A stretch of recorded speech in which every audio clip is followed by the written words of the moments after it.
Good evening. My name is Louis Porta. I'm the Program Director for the Arctic Ocean Initiative at the Gordon and Betty Moore Foundation, and we are really excited. This is an exciting evening for the Foundation and for the issue that we're going to discuss. But before we get into things, I think it's always important to start at the beginning where we usually end, which is expressing our gratitude for how a night like this becomes possible. So first, I'd like to thank Gloria Duffy and the entire Commonwealth Club, the World Affairs, and the Climate One team.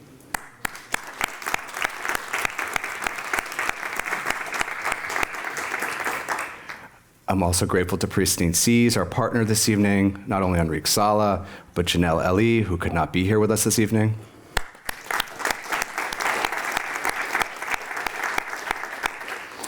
And of course, last but certainly not least, all of my colleagues at the Gordon and Betty Moore Foundation, including Dr. Mary Turnipseed, Megan Calcary-Campbell, Dina Djajani, Jennifer Ryan, Holly Porter, for their work to make this evening possible.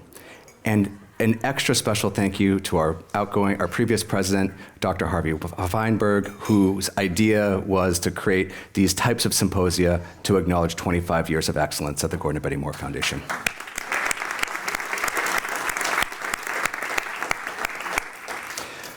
All right, so we're going to get into this. We have an amazing program, dynamic, great speakers, films, live conversation, and I really want to get us into that as quickly as possible.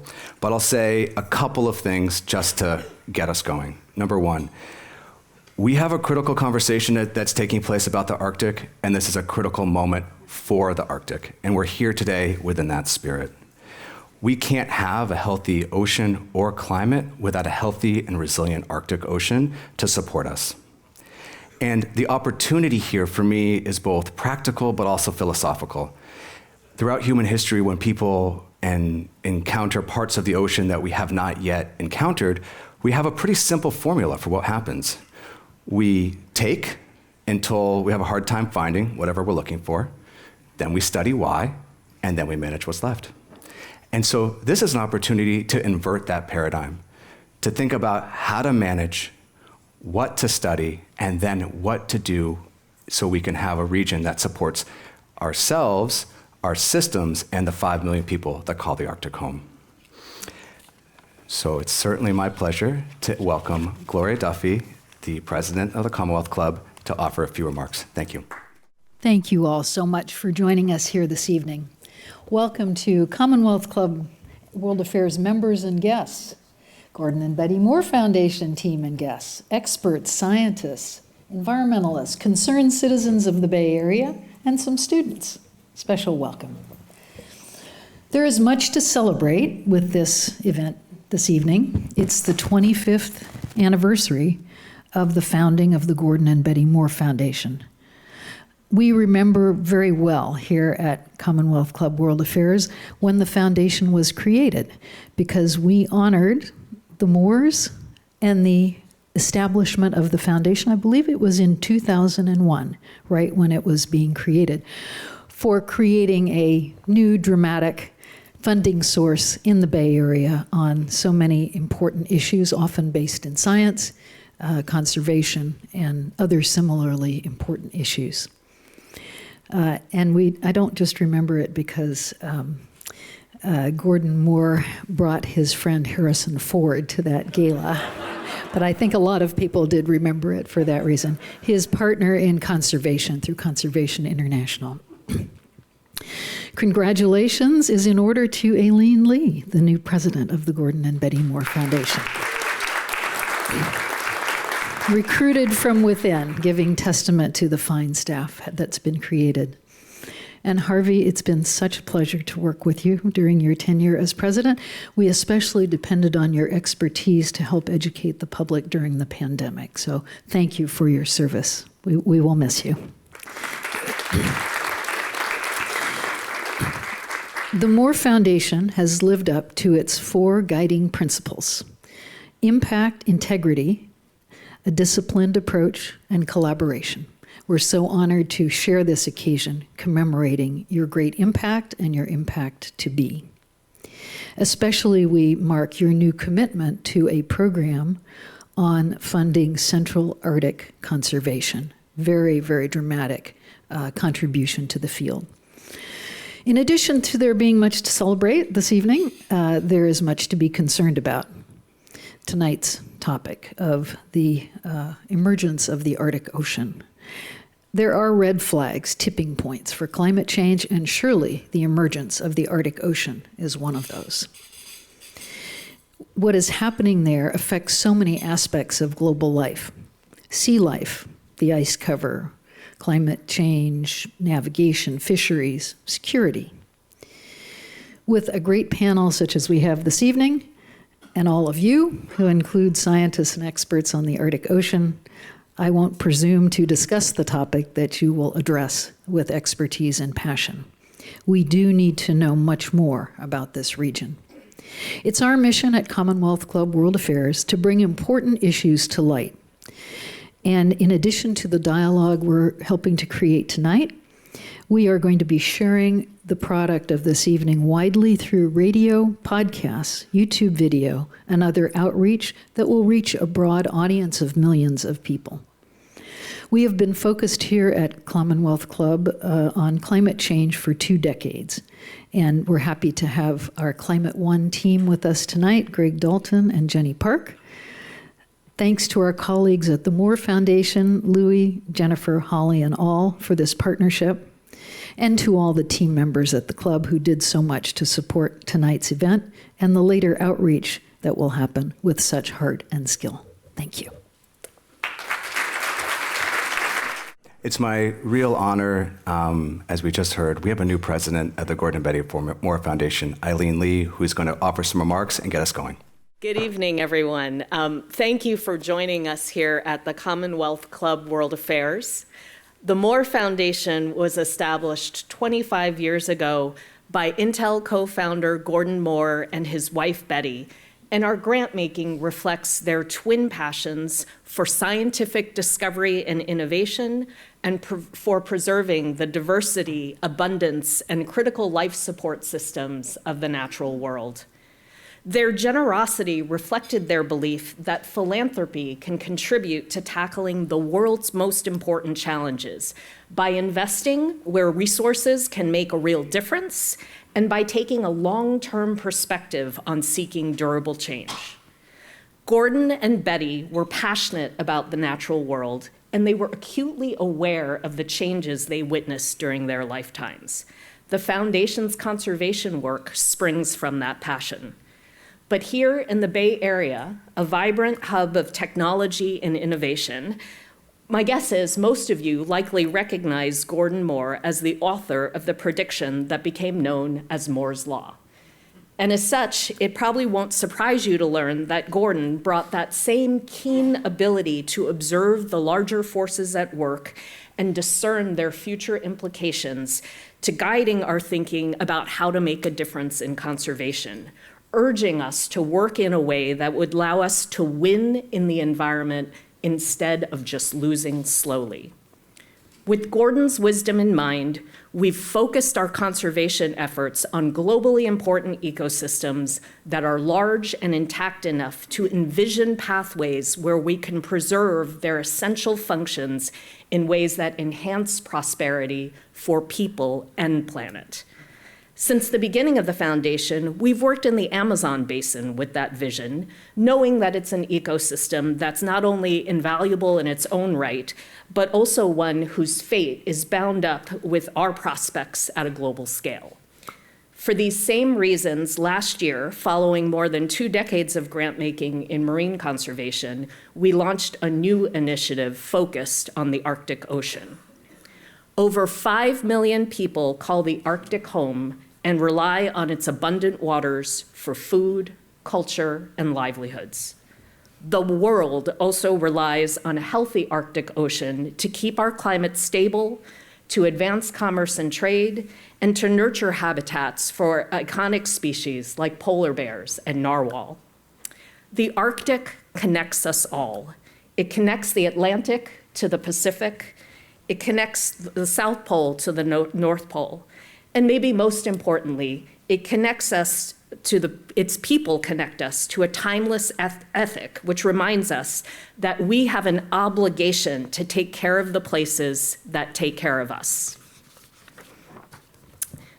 But this region is changing rapidly, and a lot is at stake. For millennia, the Arctic Ocean was covered by permanent sea ice.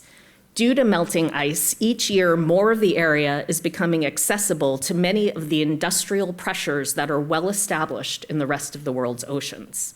We are witnessing a new ocean emerging for large-scale human use for the first time in recorded history. Stop and think about that for a minute. The scale of the change is hard to convey or comprehend. And this evening, we want to look forward and consider what it will take to win in the Arctic Ocean. What lessons and experiences can we pull forward from the past? What opportunities do we have to reimagine the future? How will we respond? Will we have the wisdom, patience, and courage to make smart, science-based decisions that balance near-term development incentives with the preservation of the enduring natural assets upon which our long-term prosperity depends? Can we join together across sectors and across nations to govern the commons in a way that averts the tragedies that have already left humanity so much poorer for them? So I hope you bundled up, because tonight we'll be bringing the Arctic into this room. We will hear its stories, learn about its challenges, and meet people who have made a substantive contribution to its well-being. We'll talk about its future. We're so glad you're here with us tonight because the Arctic Ocean needs more champions. We hope you can leave here answering a key question for yourself. What can you contribute to the future of the Arctic Ocean? Your voice, your time, your resources, your knowledge? We are all stewards of the future. And the good news is that the future of the Arctic Ocean is not yet written. The choices we make today will determine whether future generations tell the story of the Arctic Ocean as a tale of loss or as a triumphant one about resilience, abundance, prosperity, and hope. Gordon and Betty started this foundation 25 years ago to create positive outcomes for future generations, and I urge you to join us in choosing hope. Thank you.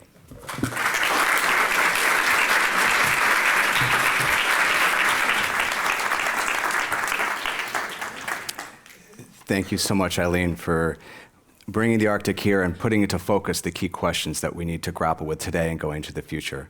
And your words of hope for me resonate very deeply, not just because the two next speakers are going to share what that means in their work and the contributions they're making, because I think too often when we think of the word hope, we think about some naive, wishful, whimsical state.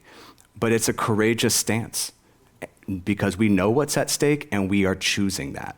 And so within that context, someone who has demonstrated that kind of hope, looking after many of the important places in the world's oceans, is Dr. Enrique Sala, the founder of Pristine Seas and Explorer in Residence at National Geographic. Enrique.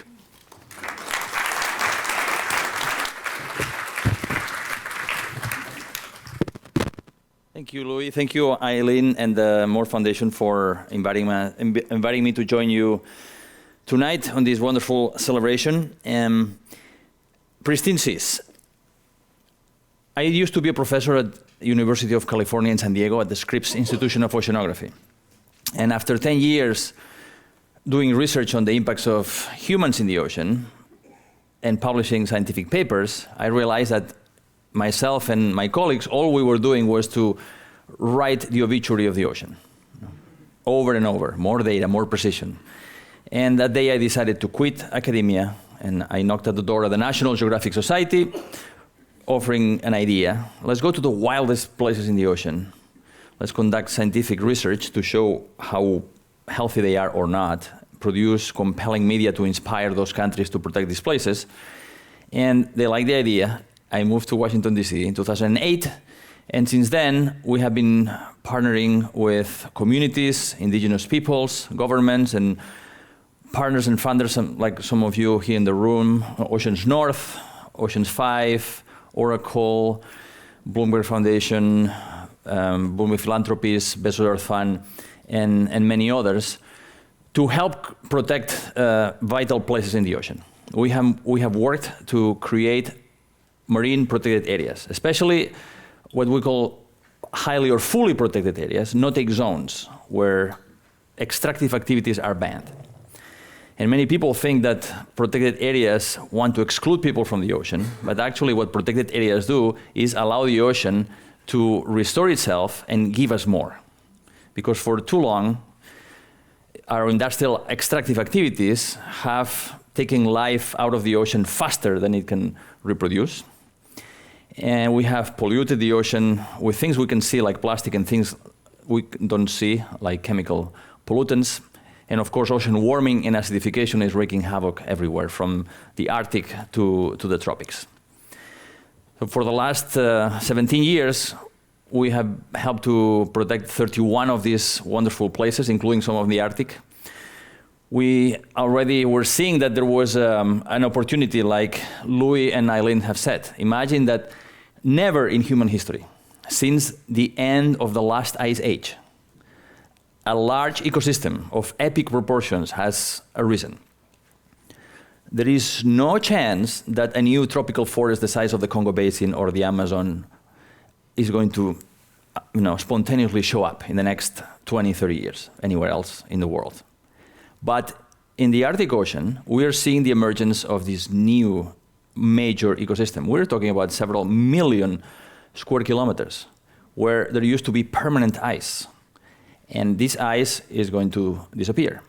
By 2040, the predictions are, if not earlier, there's going to be no sea ice in the summer in the Arctic Ocean.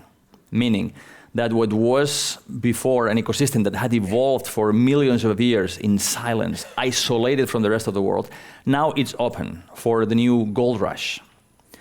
You already heard about the interest in oil and gas exploration in the Arctic as the ice shrinks, as this global shield at the top of the world disappears. Also shipping lines, there are companies in industries salivating for access to the resources and for running faster so they can get from Europe to Japan or Korea 1 week earlier and save millions of dollars, right? So those pressures are difficult to combat. But there is an emerging threat that is not happening yet in the Arctic, in the central Arctic Ocean, but it's going to happen. As the ice disappears, all of a sudden we have this new ocean with water that's going to be warmer than it is now, where marine life is going to flourish. We know that if we give marine life space, it bounces back spectacularly. So we'll have the emergence of a new ecosystem. Everything that we know about this place, everything that the indigenous peoples, the Inuit, the Nenет, the Sami, have known for tens of thousands of years, has already changed. So not only the ecosystem, but an entire culture is going to be profoundly transformed. So what can we do? Anticipating that there's going to be this rush based on the climate models that pointed to the shrinking of the sea ice, with partners like Oceans North and when Louis was there and others, we had already been working on the protection of some of these places. Before Russia invaded Crimea, we worked successfully with the Russian Academy of Sciences and the Russian Geographical Society to protect Franz Josef Land, the northernmost archipelago, an amazing, wild, pristine place that is now locked to all industrial activity. We also worked with people in Canada and Inuit groups in Canada, and you will see later a clip from our film, The Last Ice, that we produced to lift the profile, to create an emotional connection with what is going to be the last place for permanent ice in northern Canada and Greenland. And the Canadian government created 2 large marine protected areas, one in Lancaster Sound and the other one on top of Ellesmere Island in that very top north of the Canadian Arctic. But also, as per invitation of Louis when he was at Oceans North, we have been supporting Inuit communities in Nunatsiavut and Nunavik in Canada, but also First Nations in James Bay and Hudson Bay, to help them with scientific research and storytelling to accelerate their proposals for creating their own marine protected areas. There is much more to do, as Eileen has said, in this Arctic, the Central Arctic, the high seas that doesn't belong to any country until now, but that's the next phase. But not only the Central Arctic, the high seas of the Arctic need to be protected. And why protection? We know that protected areas are giving people more benefits than the current overexploitation. You protect the place, marine life bounces back, the abundance of fish and lobster and scallops, you name it, grows 500% in less than a decade. There are so many big animals that reproduce so much, and they produce this spillover of adults and larvae that help to replenish the areas around. So everywhere there is a no-take area, the coastal fisheries improve around them. People are catching now more fish around these areas than before when they were fishing all over the place. Also, these places, these protected places, foster climate resilience and help ecosystems bounce back after marine heat waves. And the local people benefit from these areas. So what we have learned from all these places around the world in the tropics and temperate seas, we can actually replicate much more at scale in the Arctic. But not only the Arctic needs to be protected, every country has a responsibility and an opportunity to protect up to or more than 30% of their waters, like science is telling us, to maximize the benefits, right? Because that extra protection is going to give us extra benefits economically, socially, and ecologically. So with Pristine Seas, we're going to continue working with our partners to help protect more of these places. We have selected 30 places around the world, including the Arctic, but also in temperate seas and tropical seas, that we are going to help to protect with our local partners and governments and indigenous peoples to make sure that this representative network of ecosystems on the planet that are going to change because of warming, at least we can make them more resilient to ocean warming and make sure that they continue to be as productive and as beneficial to the local people. Thank you.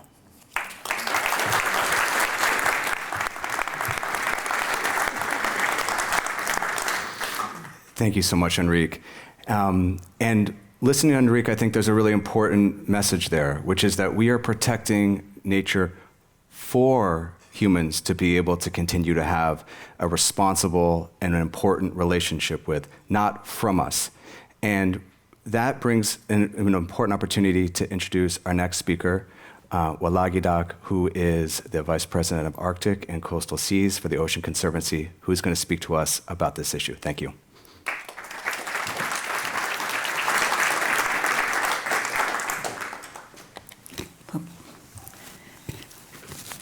So I'm a part of a dance group, and back home, a Haida dance group, and we have a big auntie who, when you're going up, she checks everybody's mouth to make sure you don't have gum in your mouth. I needed her tonight. Hadala is, Atlant is, Alti Gudanai Lagang. Good people, it's an honor to be with you. Wathal Gidak Hinudikeang. My name is Wathal Gidak. I live currently in Xantakahini, otherwise known as Juneau, Alaska, on the homeland of the Tlingit people.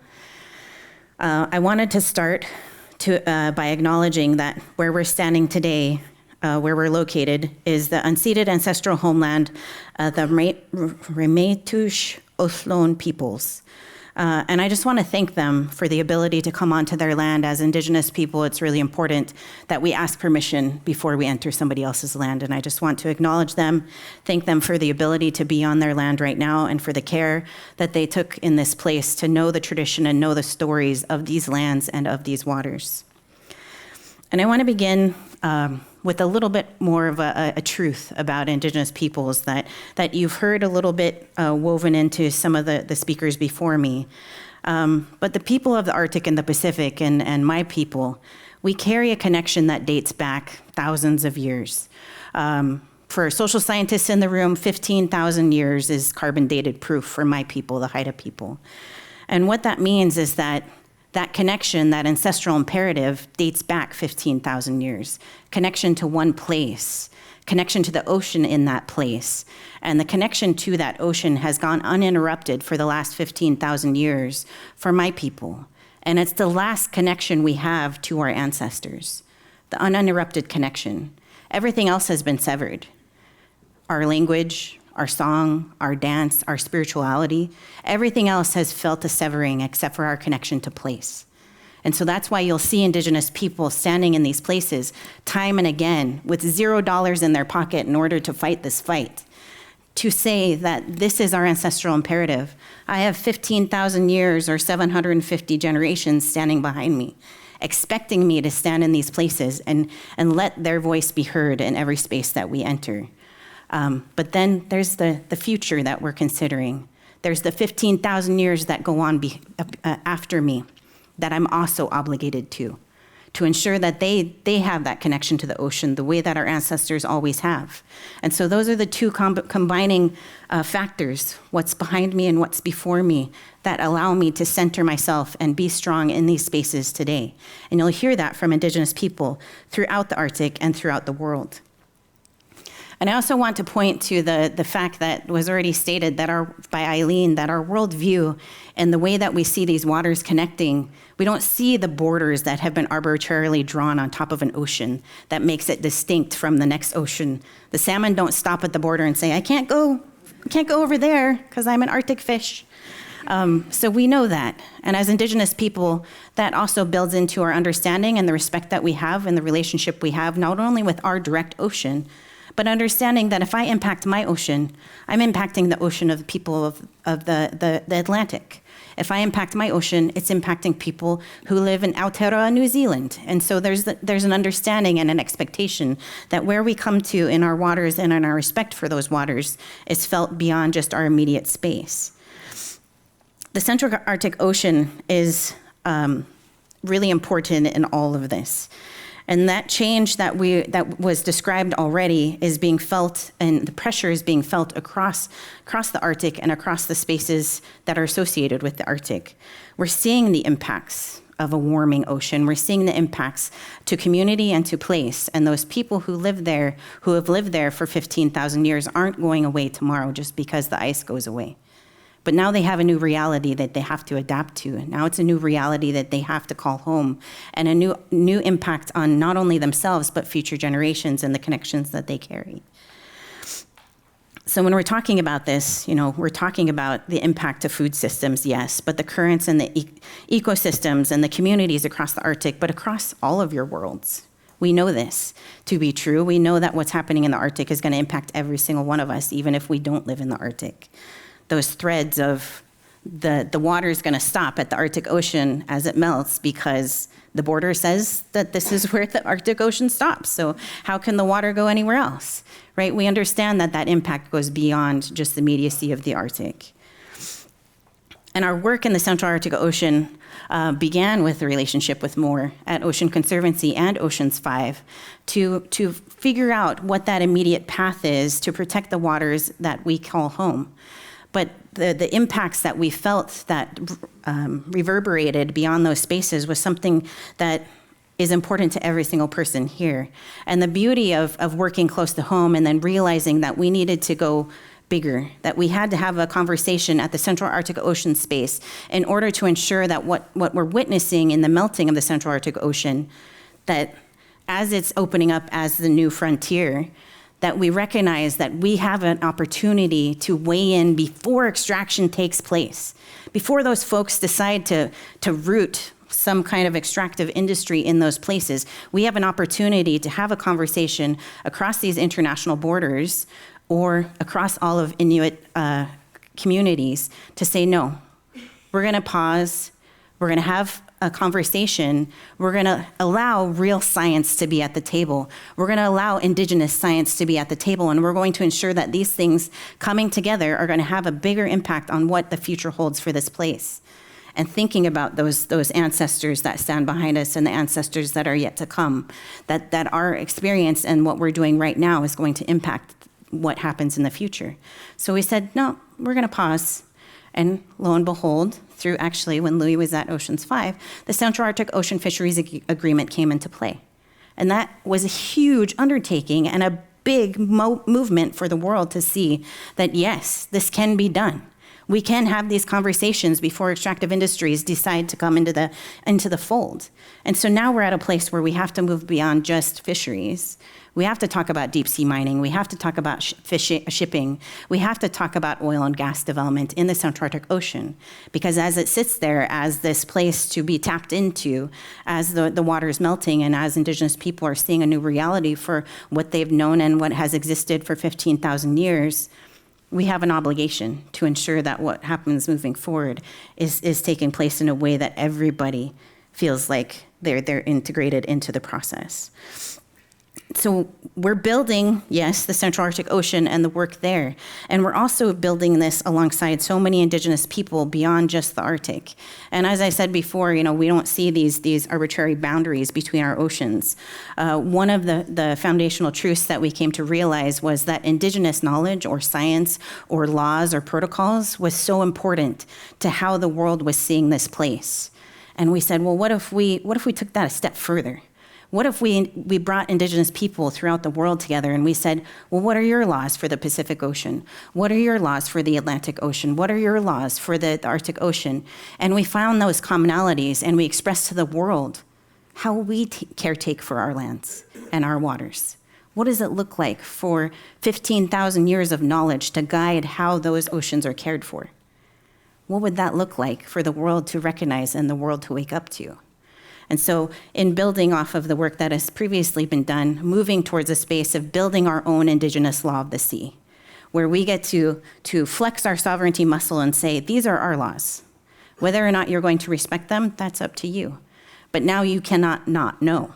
Now you all know that the laws that governed how we've cared for these places for thousands of years is now filling your head, and you can't walk away unknowing anymore. And so we've been building that, and that's kind of the next phase of a lot of the work, along with protecting against shipping, deep sea mining, oil and gas in the Arctic. And so the final thought I want to share with you is that, as we're thinking about the decades of work that has taken to get to this place, and as we're moving forward, we cannot think about this as just a protection of an ocean. As Indigenous people and as we see the world today, we're not just protecting a whale. We're protecting the whale's connection to every single one of you.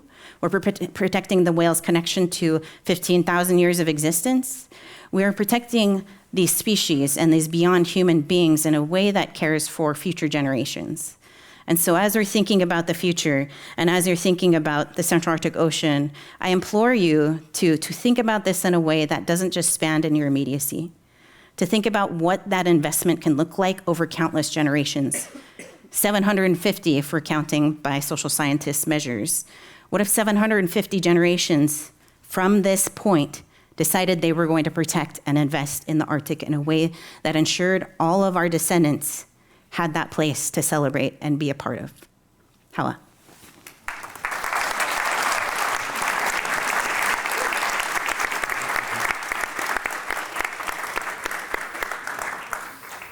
Thank you so much, Walagidak. Really important to open our consciousness in a complete way about the ways and options to go forward in a good way. And now we've reached the part of the evening where we're going to be sitting down. We're tired, so we're going to sit down. But the next part is we're going to start to get a look at what these concepts look like in reality. And so I'd like Enrique to set up your first film clip. Sure. So about a decade ago, as we were exploring opportunities of places to survey, to document, to help support local conservation efforts, I came upon a study that projected that as the Arctic ice melts in the summer, there was going to be one place where there was still going to be permanent ice because of the currents work in the top of the Arctic Ocean. And that place is Tuvalutuk, is the central, the last ice area, right? And we talked to some colleagues in Canada who told us that there was a process by Inuit in both Nunavut and Greenland to try to get the strait in between Greenland and the high Arctic archipelago of Canada, Pikesolorsuaq, co-manage. As you said, there were no boundaries then. There were no borders. The Inuit from Greenland could go to Nunavut and vice versa, and they did, while there was ice. Now it's not safe, even if there was no border. It's not safe for them to go over the sea ice with their sleds. So that cultural connection has been broken. Now, if an Inuit from Nunavut wants to go to Greenland, they have to go down to Ottawa, and before they had to fly to Copenhagen and then fly back to Nuuk, and then Ilulissat. It's as crazy as this. So there were all these efforts by the Inuit in both countries, and we were asked to help elevate the profile of those efforts. So we decided to produce a film that we called The Last Ice. If you haven't watched it, it's on Disney+. And it started as a film about the environmental impacts of the loss of sea ice and how this affects the wildlife and how the changes in the wildlife affect the Inuit that have depended on the wildlife for 15,000 years.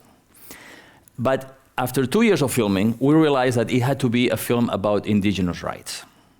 So I really urge you to watch the film if you're interested. But now we're going to show you just a few minutes of a clip to introduce that issue. Wonderful.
We're quite removed from the initial close relationship. And at one point there was no boundary. They had been going back and forth, Canadians going this way, Greenlanders going the other way. This was the relationship between Greenland and Canada. When they tell stories about the generation before them, how they lived, it's a whole different story. If you read a lot of the literature of the explorers, they were always kind of marveled by how happy the Inuit were in a world in which we would all just think we're going to die. People always say, what a terrible place for them to live, so desolate and so out of reach. But I think they loved it. They thrived in that environment. Very self-determined, very knowledgeable, very skilled. The hunting is similar. Walrus, bearded seal, ring seal, narwhal, beluga, and caribou, and fish. Everything is very similar, meaning that at one point they all came from one peoples. So the relationship is quite close if you really look at that.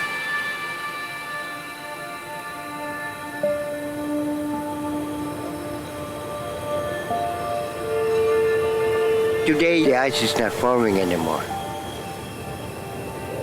separating our bloodlines.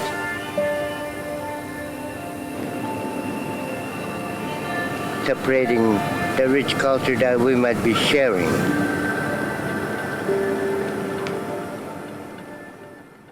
Part of the importance of this moment of bringing people together on these critical issues was also to just create an opportunity to have a conversation and a discussion. So we're going to have time for a couple questions. And I think there's two ways you can do that. I think you can raise your hand, or you can write on your comment card, and you can hold it up, and someone will come, and they will bring it to me, and I will read it. And while you think about that, I just want to offer two reflections of the excerpt from the film that Enrique just showed.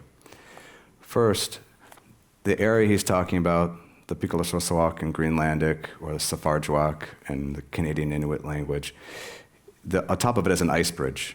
And that ice bridge is how Inuit walked from Canada and colonized and inhabited the west coast of Greenland. That bridge, in the winter and in the spring, prevented permanent sea ice from coming in, leaving a massive open water area, a polynya, which is often referred to as the Arctic Serengeti.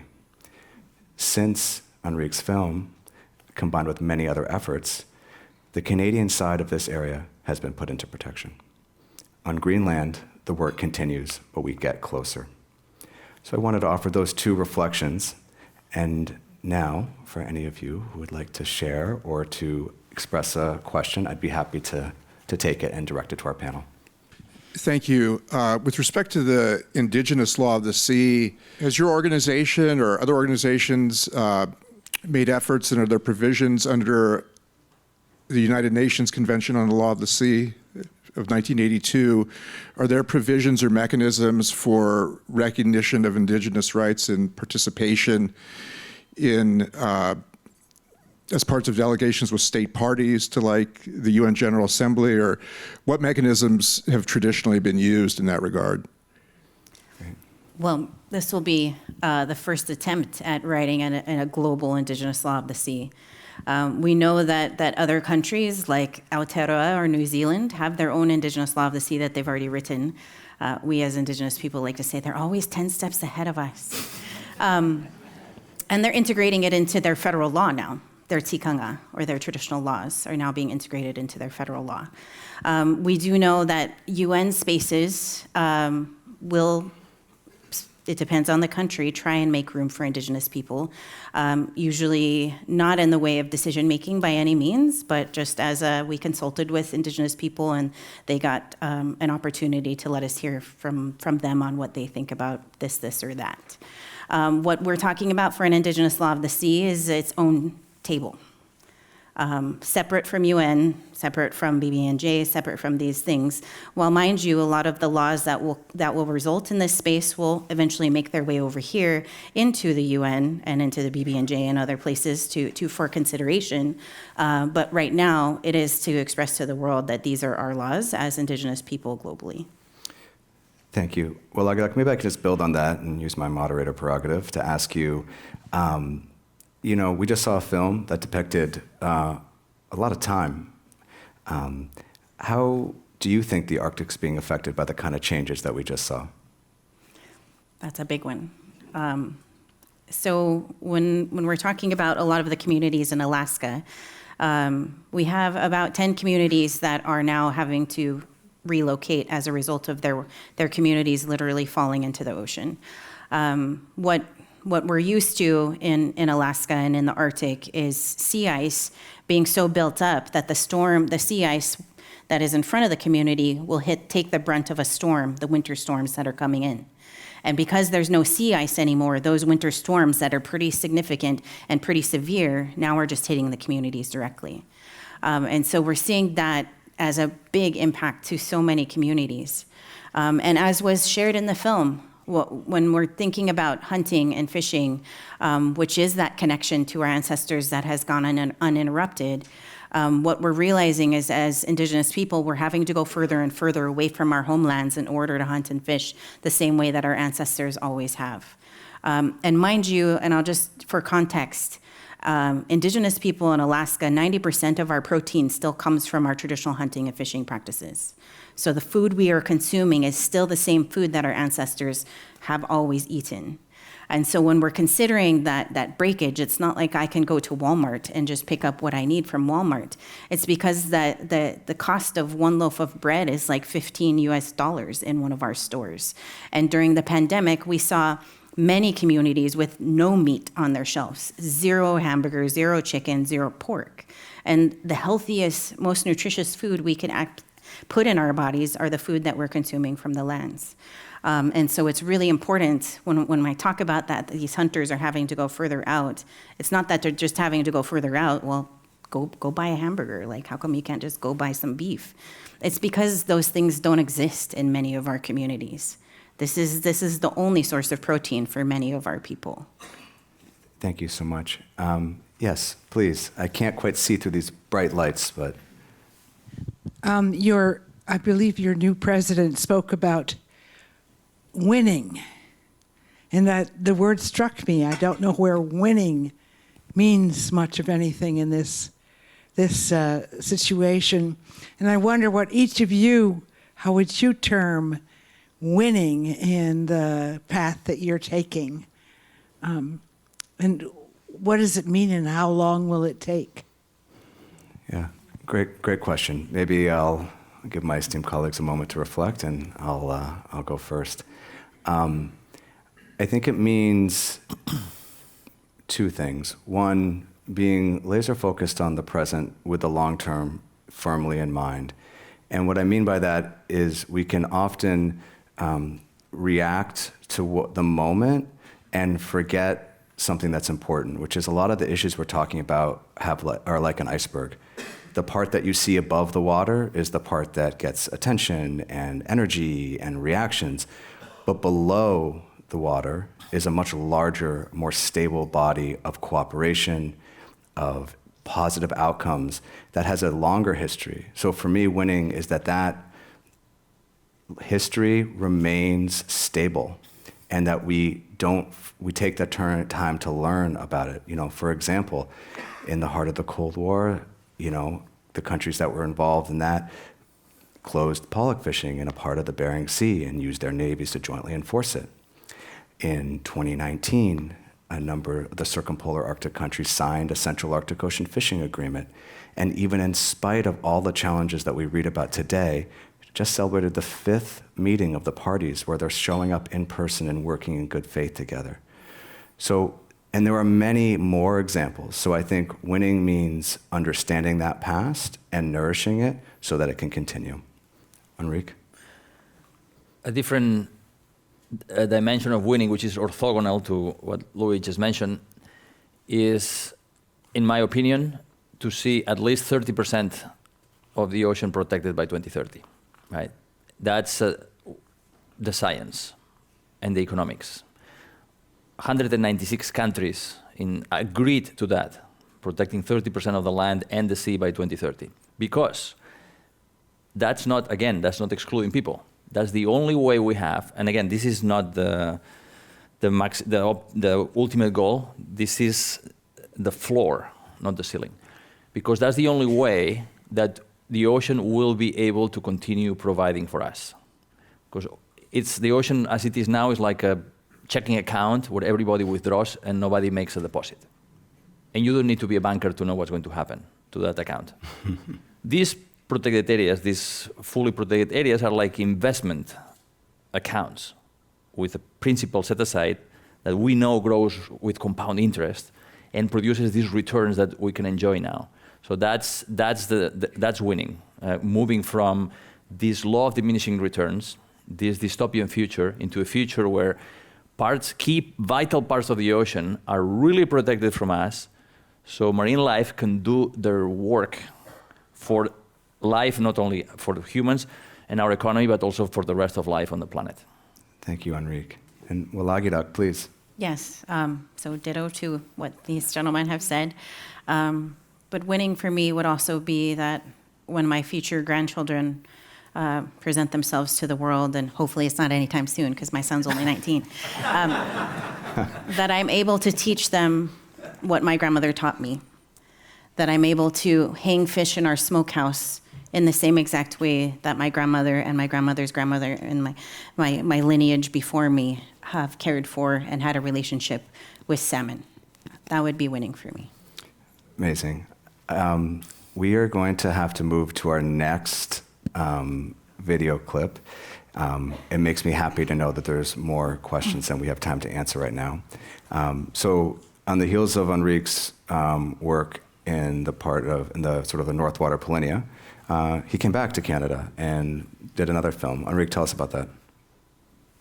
Did 2 more films. This is one of them. So during the pandemic, I get this email from Louis saying, hey, we are doing some important work in the Canadian Arctic, and I'd like to have a conversation about working together. So we had a phone call, and he told me about these amazing projects that Oceans North was supporting of First Nations and Inuit communities wanting to establish their own marine protected areas, really large marine protected areas, because they knew with the changes and the loss of the sea ice that there was going to be this influx, this invasion of industrial greed into their waters, and that they were going to lose their culture, their identity, their way of life. So we were very privileged to be invited by Louis and those communities then. Those communities accepted us to go and film and conduct scientific research to support their proposals to the Canadian government to create these areas. And this film is about 2 of those areas. There are 2 First Nations, the Iyu-Ichi and the Muskegowak, on both sides of James Bay, which is that little appendix south of the big Hudson Bay in the Canadian Arctic. And the 2 proposals together means basically protecting the entire James Bay from commercial extraction, right? To keep it for traditional uses, right? Which is what they want and would be the most sustainable thing to do, because they have been doing that sustainably for thousands of years. So this is just the beginning of the film, which, if you're interested, it's on YouTube. This one, because the films are films that go on Disney Plus. This is all the copyright, etc. But all the other films, we decided to make them available for free on YouTube. So all the communities, all the films we produce with Pristine Seas are for the communities, for the local peoples to be able to show what they have and be proud of their ocean environment, and for them to use these films to nudge the policymakers to make sure that their vision for conservation is realized.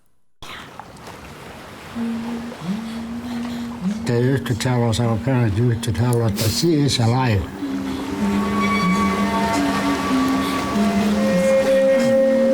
Sea is alive, it's more powerful than you are.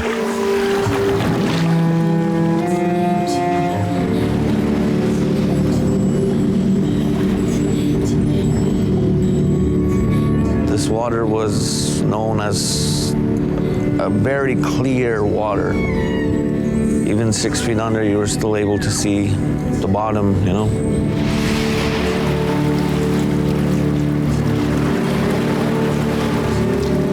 used as a highway for the inlanders. This is where they gathered food, they gathered fish, they gathered their water. And there were just absolutely thousands and thousands of them. As you hear the geese lifting up, it would be like thunder in the distance, in huge clouds, black clouds.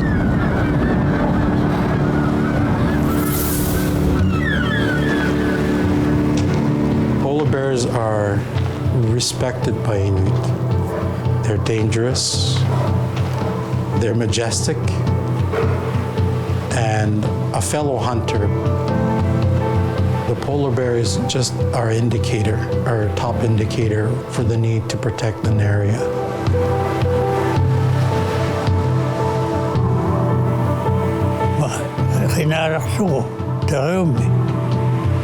The bay is equal to the land. And I can see the bay every time I open my curtains.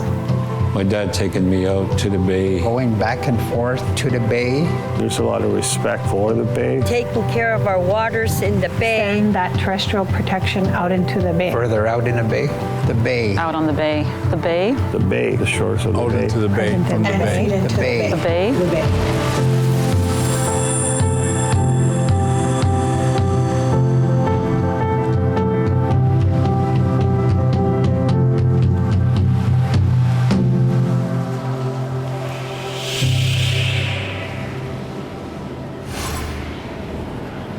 The Siuyak, also known as Hudson Bay, and Winnipeg, also known as James Bay, comprise one of the largest inland seas in the world, spanning 4 Canadian provinces and territories.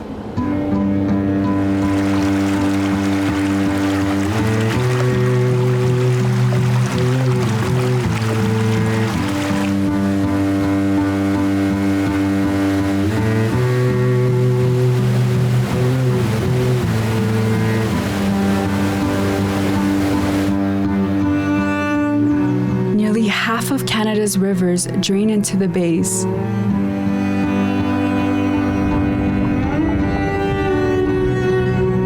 Bringing fresh water and nutrients that help to create an astounding variety of environments.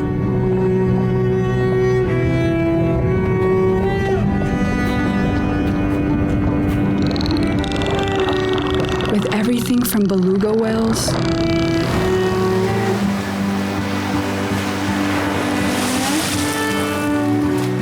polar bears,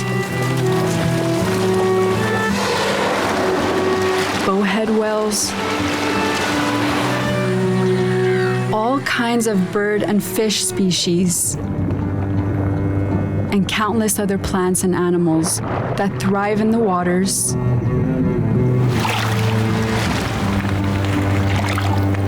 on the ice,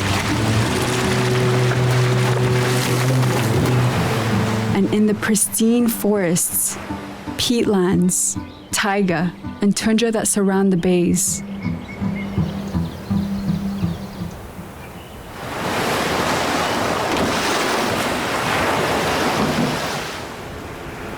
Pirok sasunga dai chumaniqa magisuwa imakpimi dai mga umiak to hatta simagatta hajarak to hatta simatsutalo nunami umayok niya patsuta ikhalun niya patsuta lutagayokmi. It's our transportation system as well as the key to our food security. Without water, we wouldn't be here. So to me, water is life, and it's one of the most important parts of our ecosystem.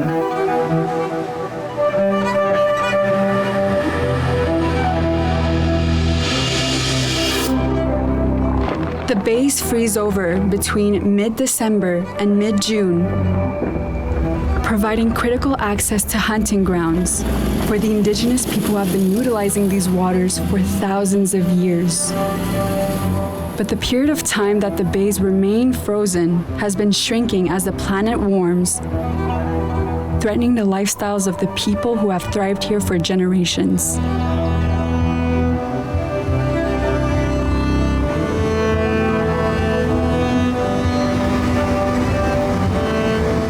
2008, the National Geographic Pristine Seas team has been exploring and protecting the last wild places in the ocean.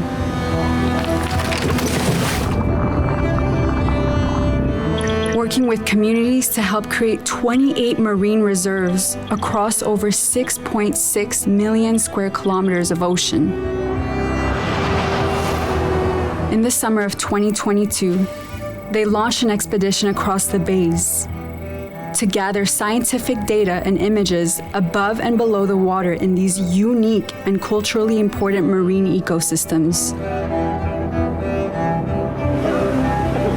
The expedition is in partnership with Indigenous conservation leaders and guided by local experts from Inukjuak, the Mushkegowuk territory, Iyuichi, and Hikikdate, to support the creation of Indigenous-led protected areas, to safeguard these critical ecosystems for future generations. When I heard that National Geographic was coming to do science, I was absolutely thrilled because I felt that it would share the beauty of the territory that people could see visually, maybe be inspired to come and visit it. But also the scientific component was really important to us. We are undertaking a lot of conservation projects, terrestrial and aquatic. I felt that this research could really support the direction that we were moving. Marine protection is important to both the federal government and Parks Canada as part of Canada's commitment to biodiversity by conserving 30% of land and water by 2030. That work is to be rooted in science, traditional knowledge, and local perspectives. So we're getting closer to the end, and while you gather some thoughts in relationship to what we just saw, I'll do my fun fact thing for a second. First, the Indigenous woman you saw featured in the film, Mary Simon, is the first Governor General, Indigenous Governor General of Canada. So she's at the head of state. So her leadership and for Canada is really key, and her voice really mattered related to the film that we just saw. Second, the bays that Enrique featured with the partners that we saw are on the verge of protection. We hope if this was next year at this time, we could have a really fun announcement. But a lot of the hard work has been done. They're the two top priorities for the Canadian government, and already the footprint has been frozen so that no new industrial activity can take place while protection measures come next.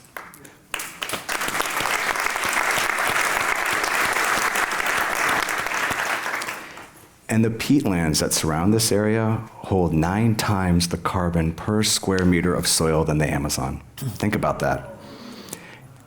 Carbon that will be stable even in a warming world.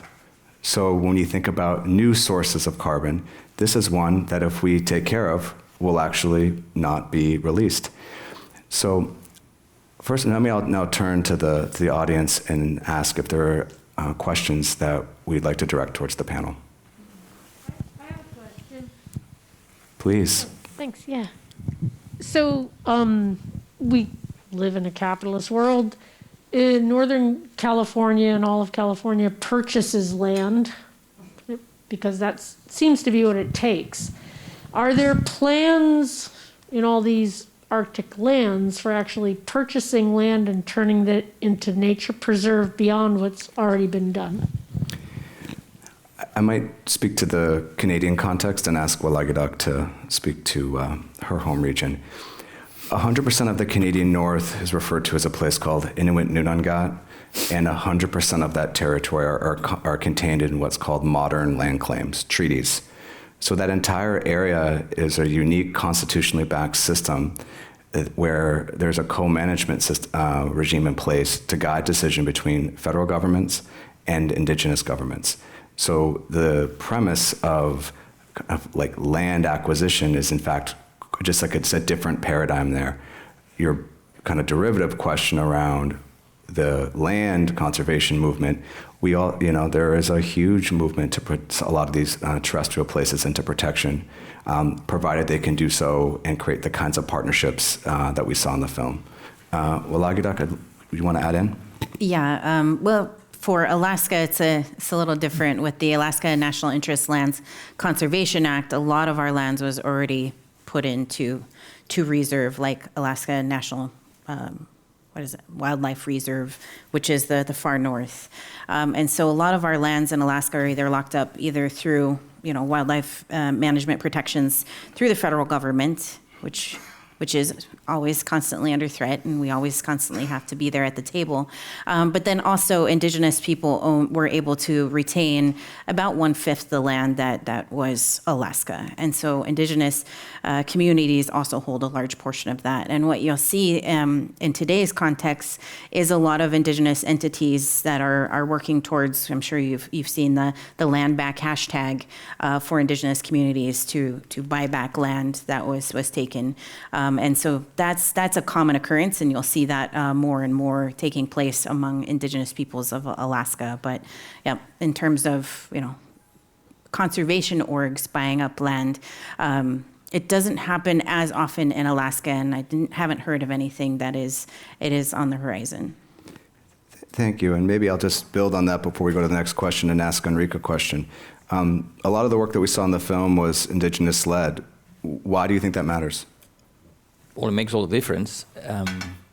It's those areas are, again, have been inhabited by those nations for thousands of years, and modern industrial exploitation is very recent, right, compared to how long these people have been living there. So the only right and moral way for decisions to be made about those lands are the decisions to be made by them, by the Indigenous peoples.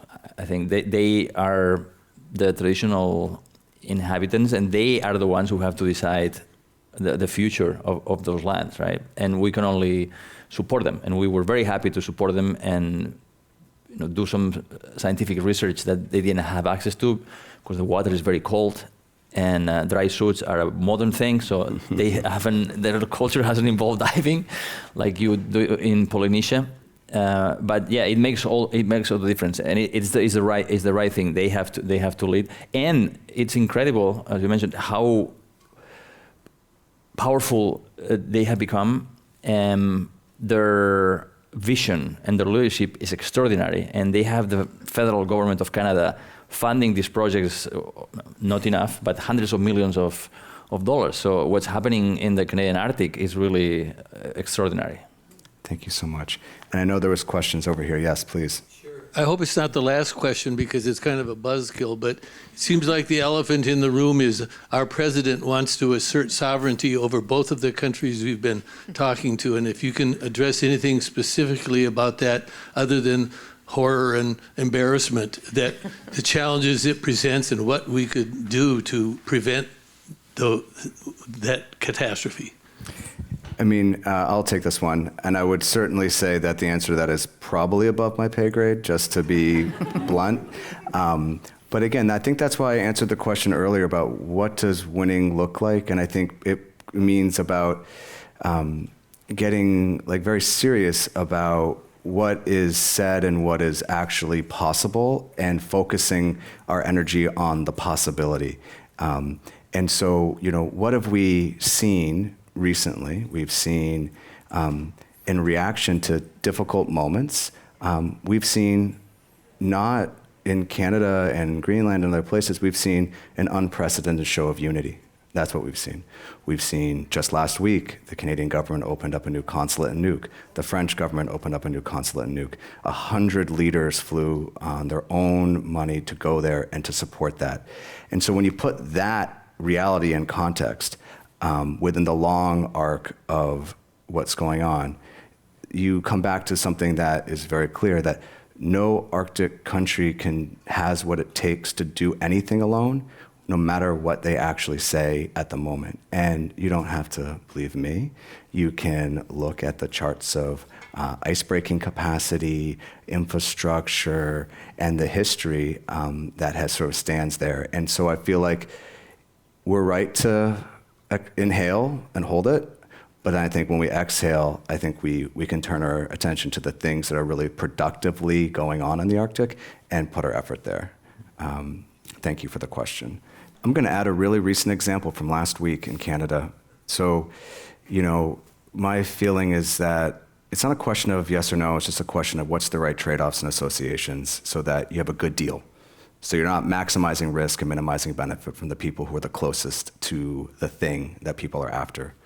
And often in my experience in the Arctic, you have almost big things, but they kind of all fall apart because they're out of balance and they don't have the correct ownership stakes and participation. And so last week we saw a really important announcement where we saw a major port and rail and LNG and sort of an investment going into Western Hudson Bay in a place called Churchill, Manitoba. At the same time, we saw a commitment from the exact same people to protect the world's largest population of beluga whales, which feed the ecotourism in the same region. So that power of making new associations between what we value in nature, holding on to them, and figuring out what, according to the people who are there, are important for their own well-being is another way of looking at this same issue. So now we are at the final bit of time before we go back and have a glass of wine or some small amount of food. And I would just like to ask each of you for sort of a final reflection on the evening that you'd like to share with the wonderful people who've given us our attention. I just want to say, Hawa Gunas Chish Chinan. Thank you so much. In our language, Gunas Chish, well, the literal translation has often been thank you. It literally translates to without you, this would not be possible. And so I just want to say to each and every one of you in this room for just listening to us. Gunas Chish.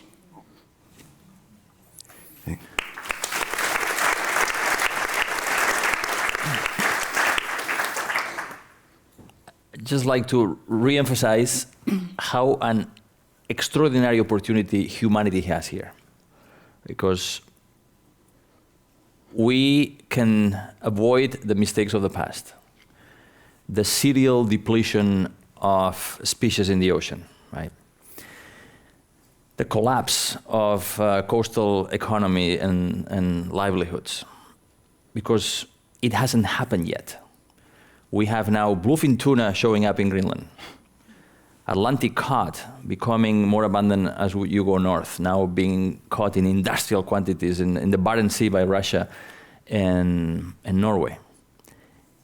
And all of this is shrinking the habitat for the species that have lived there for millions of years. From fish, from the plankton actually, the little crustacean, the little krill that lives there is being replaced by southern krill, which is not as nutritious.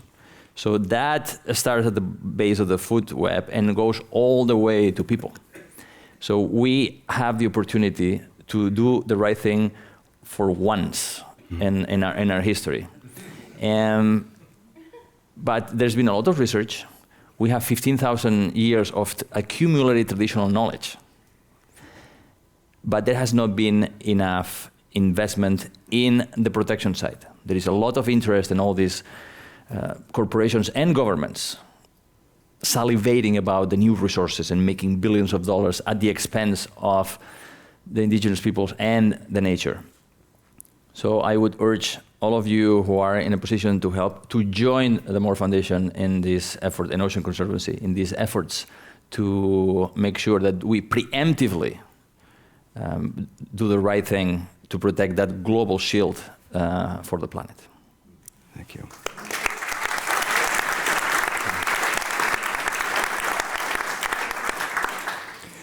So I'm just going to say one thing, because it's hard to follow that. Both comments. One, going back to the beginning, and President Lee's remarks, we don't just need to notice the problem, we have to do something about it.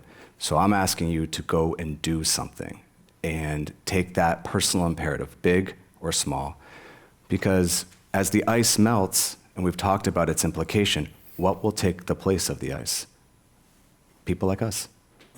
we have that obligation to reform a different kind of protection of this area. And so with that, I'd like to thank you all for your incredible attention, and good evening.